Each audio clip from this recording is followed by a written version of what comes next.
Hey friends, my name is Haley, and I am a LEGO medieval and fantasy builder, but today I'm leaving the dragons behind to go visit a galaxy far, far away, at least for one episode.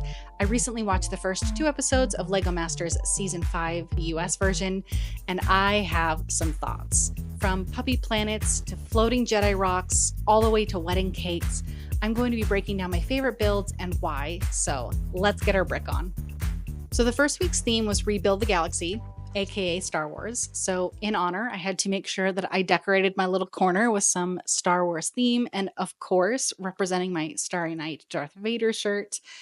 And they actually had to rebuild a planet to showcase techniques and who they are as builders, as people, but also incorporating, of course, that Star Wars theme. There were so many different Star Wars minifigures, accessories, and details for them to add, which is really exciting to see.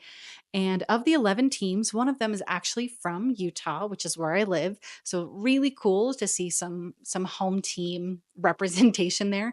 And I think that that actually makes the third team from Utah in all 5 seasons of the US Lego Masters. So really cool to see that. First up was Sage and Ian with Puppy Planet. I thought this build was so adorable. Like Amy called out, the detail of adding the helmets to every single dog really was so cute and made it feel like it was in space. It could have been out there in the Star Wars galaxy. And as professional dog walkers, I think this was totally on brand for them. Really just kind of showcased who they were a little bit outside of Lego and kind of some of their hobbies and interests, which I really loved. Having the big focal point of that hydrant really was an awesome thing to bring your eyes into the center, but still adding a lot of details around the outside. Like, there were plenty of things to look at. That being said, I don't know if I would have put it in the top 3. It is adorable. It is so cute. Do not get me wrong. But it didn't quite feel very technical. There weren't a lot of different techniques that I saw. Bear in mind, I'm fully aware that they are not showing these builds for very long. I don't know what's under the hood, but it was cute. It just didn't seem too complex. It was kind of simple, in my opinion. Still, a very strong start to the season. The next up was Corey and Rebecca, my fellow Utahns. And say what you will, I know I'm biased, but I really liked this build. Of course, there was a sense of nostalgia and relatability to me. Seeing the arch somewhere that I have visited and hiked to brought back a bunch of memories of going and doing that and getting the shape of that arch in there with the color schemes they used. It looked so good to me. And then, of course, like seeing the river and the tubing going on, it's a very common thing to do here, especially down Provo River. Grab some tubes and some friends, just go down the river for the day. So, seeing these things that I've done in my life was really fun. Each piece felt very well thought out, brick built wonderfully. No one piece or section of it, I think, like took center stage. They were all very cohesive, they didn't take away from each other. I thought this was a really well done build, and I'm excited to see what they do next. Then we had Anthony and Joe with Planet Jedi Academy on Planet Amoo. And this was actually one of 2 Jedi training facilities. And where this one really shone to me was the training academy building. Having this great focal point and the shape of it was so lovely, honestly. It felt like it was part of Star Wars. It felt like it was a training academy. It wasn't just some structure that was boxy or a square tower. So I really appreciated that they were able to get those angles in there and just show a little bit different. That being said, I do feel like the details were a little sparse. Again, maybe in person it's totally different and it felt nicely spaced out. It didn't look too crowded, but at least on camera to me, it felt like there could have been more details. But what I will say was the moving rocks brought so much life to the training. I know it's a simple movement, but I think that that was a really effective storytelling option and it really worked. And then, of course, the next Jedi Training Academy was Marcella and Krista for Planet Marista, a cute little play on both of their names combined together. And yes, this one to me, I thought it had more detail. It looked like it had more going on, but it is all very flat. There is not a main focal point. You're not really seeing a training center. It looks like it's just a little bit of a hole in the wall, which just is not quite as impressive as the previous training center. So while I think this one does have, again, more detail, more color, it's a little bit more visually appealing around the ground and the ground detail. There's just nothing like terribly impressive about it. Just like I think Amy had said, when you take a step back, there's just not much going on. You're not really seeing a lot of it because it is so flat. So, unfortunately, I definitely would be putting this build in the bottom. With 9 hours, I would expect just a little bit more out of it. The concept is great, but execution, I don't think was quite there. And of course, we had Ben and Michael with BM 225, hands down, in my opinion, the best build of the week. It was so impressive how much they were able to build in those 9 hours. I mean, easily the biggest build out there amongst the 11 teams. Not that size is everything, but it was just really well executed. I feel like when they showed off some of the plate work and the detail that they did on the outside of the droid factory, it just looked really well done. I loved the different techniques that they used and the look they were able to create. But then having it be a 360 view, really, and have something on the inside of that, I felt like it just gave it more dimension. It's just like a little hidden surprise that you turn the corner and you're like, whoa, there's a whole droid factory in here. And the fact that they got a whole moving droid factory and belt in there, I thought was just really fun. That's clearly an advanced technique. I think at least it's not just a simple up and down or forward and back motion. So the fact that they were able to get that all in 9 hours, just really impressive. And it feels like it fits within the Star Wars galaxy the most. So I would definitely be putting this in my top. And if I was a Lego Master Judge, probably the one that wins this week. Alex and Tone built an intergalactic skate park that I absolutely adored. The fact that you're seeing Jamie like get into it and do a little dance, like you can't help but look at this build and just kind of smile because it looks like so much fun. And it's definitely a place that I would want to visit, even though I don't skateboard, but it just looks like a good time. The theming was so consistent throughout. I felt like it was a good use of parts and color while keeping the Star Wars gray and white and black and neutral tones that are ever present, but bringing in so much color and life. I just thought it looked like a good time. And I think definitely this would be in my top. Like, this is one of my favorite builds. I'm really excited to see what this couple does moving forward. Anne and Luke had the sweet spot in the galaxy, and this was instantly recognizable as a gingerbread house and a candy themed space planet. So I really appreciate that it didn't take you getting all up in it and trying to figure out what exactly is going on here. And I like that I think this may be the only build or maybe one of only a few that had a space ship in it, which was really cool to see something just very iconic Star Wars. Oh, no, it's not a Y-wing, an X-wing. I think it's an X-wing. Listen, I'm a fan, but I don't know everything. I'm sorry. But just seeing some of those details in there were really awesome. The theming was very consistent, cohesive. Like, no feedback really, no notes there personally, but I don't know what it is. Something about this just feels somewhat unfinished.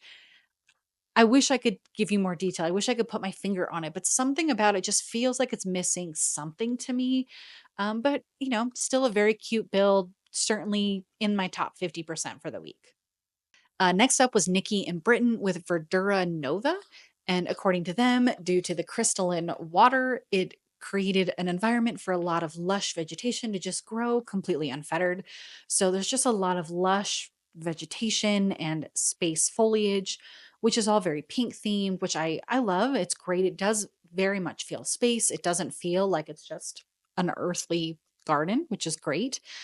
Very Star Warsy. But for 9 hours, yeah, I feel like there just should have been more here. The main tree build looks awesome, but it does feel like they spent too much time getting that together. So everything else, just comparing the scale and the size of it, doesn't quite feel balanced.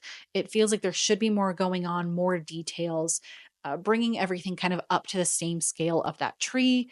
Again, just to make the whole thing feel a bit more balanced. But love the color schemes, love what they can do. So hopefully, I don't think this is like bottom two worthy based on what we've already seen. So I think Nikki and Britton have a lot more to show us. Okay, we are almost in the home stretch here with Maya and Jamie and their intergalactic holistic hospital. I don't know if I've ever seen a hospital in the Star Wars universe. I'm sure some Star Wars fan can correct me on that, but it's just not something that I think about all the time. But surely a thing that exists and something that some people would definitely need. And I actually think for what it is, it's done really well. It feels very well balanced. The main focal point of the hospital in the center, and it looks really good. The details are there, adding in some of the color and kind of like that needle on the front. It looks more exciting than just some generic hospital building. The details they added all around, all the hospital visitors coming, the trees, the stories. I just think it's really well done and just looks very well balanced for the theme and what it is. And so I think really well done here. Next was John and Justin with Planet J2DA. I love that a lot of them are adding in their name kind of into the title of the planet, given this is supposed to represent them as a couple, as builders. So I think that's just a cute little added touch. I really love this build. I think the buildings look incredible having the two different cityscapes. And when you get really close to some of the details on the building, it's almost giving micro scale esque to me. But so for them to use some of those smaller pieces, but pack in that much detail, let alone they spent, I don't even know how much time having to rebalance these buildings, these cities, as they were testing it out. It was just leaning one way and it wasn't going to work. So for them to make sure they had the time to get that balance while keeping the detail on the planet, I think very impressive. The entire bottom flat part of the planet also didn't look like it was missing detail. To me, it doesn't look like they spent all of their time just building these two large structures for the rest of the build to suffer. So I really appreciate that they made sure that the additional details down below within the city were happening and that these city skyscrapers were part of the scenery. It was more of the backdrop, but it's certainly not the focal point. It's just the thing that draws your eyes in and down to everything that's happening down on the planet. So another really great first build. And now it's time for Nick and Kindle with Harmonaria. Oh, this planet is so sad. And I feel for them because I know that they are talented, incredible builders. I can't even imagine the pressure that one is under, not only having a 9-hour time limit, which seems like it's a lot of time, but for these massive builds, it's really not. But having the added pressure of the lights and the cameras and being on TV and everything else there, like, truly cannot imagine what that is like. But for 9 hours, seeing what else was in the room, having gone through some of these builds already, this one is just a bit lackluster. I really want to know like where the time was spent because there's quite a bit happening along the ground. They did some elevation change, but then the building itself, I mean, it looks like that could have been done in under an hour. And so I wonder if they just spent so much time on the ground and realized, oh crap, like we've got to go. But I really feel for them. I know this was not their best work, and I would love to see more of what they do, but this was just definitely a no go for me. Absolutely, I think deserves to be in the bottom too, and that hurts my heart to say, but for 9 hours, this just didn't quite cut it. With Star Wars being the pop culture icon that it is, it was a perfect way to kick off this brand new season. And the very first week, we got to see a bunch of really cool builds because of it. But sadly, there always has to be a loser along with a winner, which is great. But in this week's top two, there was Ben and Michael with BM225, which I loved because that was my favorite build and which is so complex and rich in detail, and Sage and Ian with Puppy Planet. That one honestly threw me. It was cute, great, nothing major to complain about, but I don't know, it was just fine for me. Like, maybe give it a 6 or 7 out of 10. Nothing that was amazing and stood out in that way, above and beyond. So that one to me was a little bit of a shock. I didn't expect that. But if I was a judge on the show, my top two would be Ben and Michael with BM225. I thought it was just so impressive, like undeniably good. And I understand why they won the episode. It just makes sense. Like I would have added Alex and Tone with the Intergalactic DJ and Skate Park. I just think it looked good. It was fun. Their use of color was great. It was balanced. The skate park and the half pipe and the pieces that they used to get some of those curves, I just thought were really creative. So that definitely would have been in my top two. But I definitely want to cover a couple honorable mentions. Maya and Jamie with their intergalactic holistic hospital. It's balanced, it's executed well, and it's just got fun stories like with the mud baths and the bathing and the yoga. I just think it's honestly a good time for a hospital. And then, of course, Rebecca and Corey, I had to. I know I'm biased. Sue me. Having everything be so impressive, but not be disjointed, it just worked well together. Like gold star all around. I really liked it. I'm very excited to see more from what these builders can do. That was so much fun. I loved the Star Wars theme to kick this all off. So let's get into week two, wedding cakes. This one was a bit of a doozy. There was a lot going on. So the teams were given a pair of minifigures to inspire the love story behind the wedding cake they were building.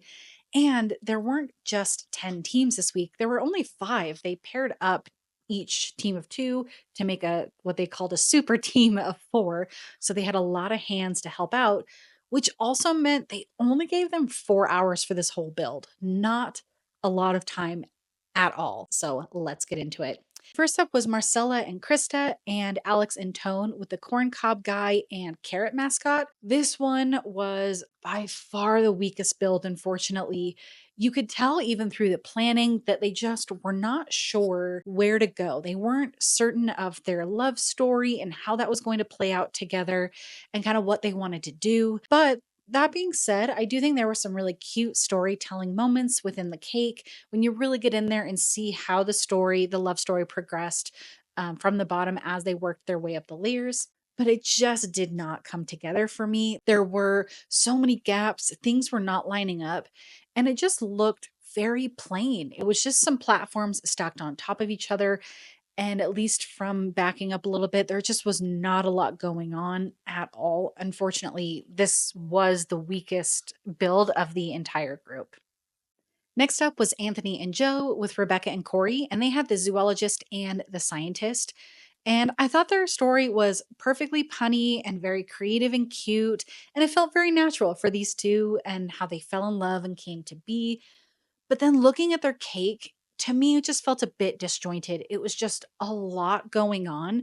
Like my eye wasn't really sure where I'm supposed to be looking because there was just too much kind of everywhere. And then I think it was Jamie that mentioned that he felt like the scientist wasn't fully represented as best as they could be. With that objective lens, I can totally see how those sound waves and those musical notes just come across as maybe DJ, music artist. I definitely can understand where Jamie is coming from in wanting that to be represented more. But for me, it just felt like there was too much going on. I didn't really know where to be looking with my eyes. That being said, I think the details that they did added and the techniques they used were really well done. At least so far out of these 2 cakes that I've seen, I don't think this one's going to make the top 2, but I mean, I don't think it's going to be in the bottom either. I think it's going to be somewhere in the middle of the pack. So let's keep going.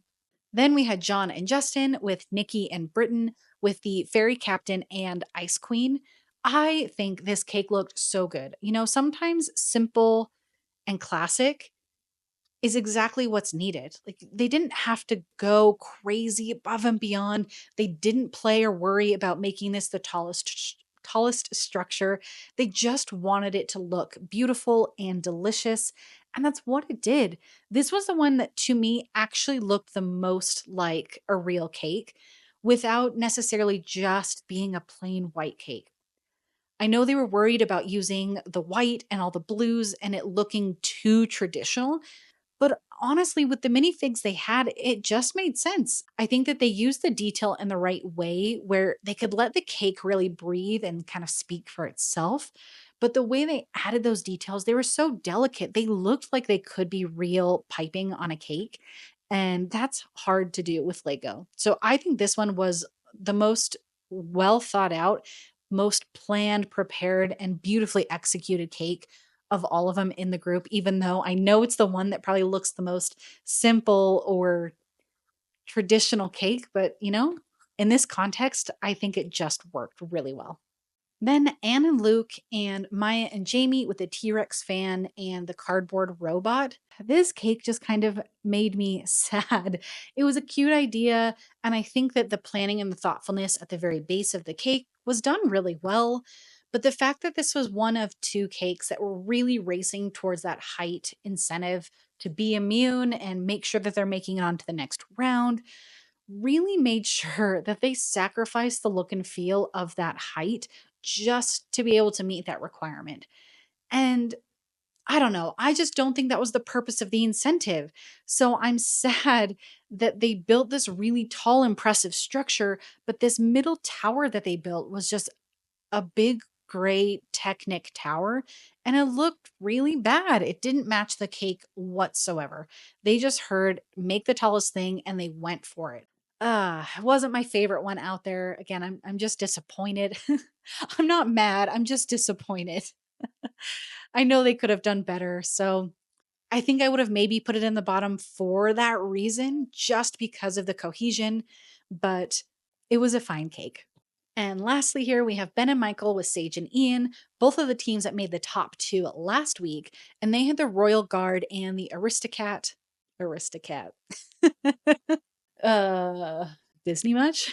The Royal Guard and the Aristocrat. And I think this cake was great. They knocked it out of the park.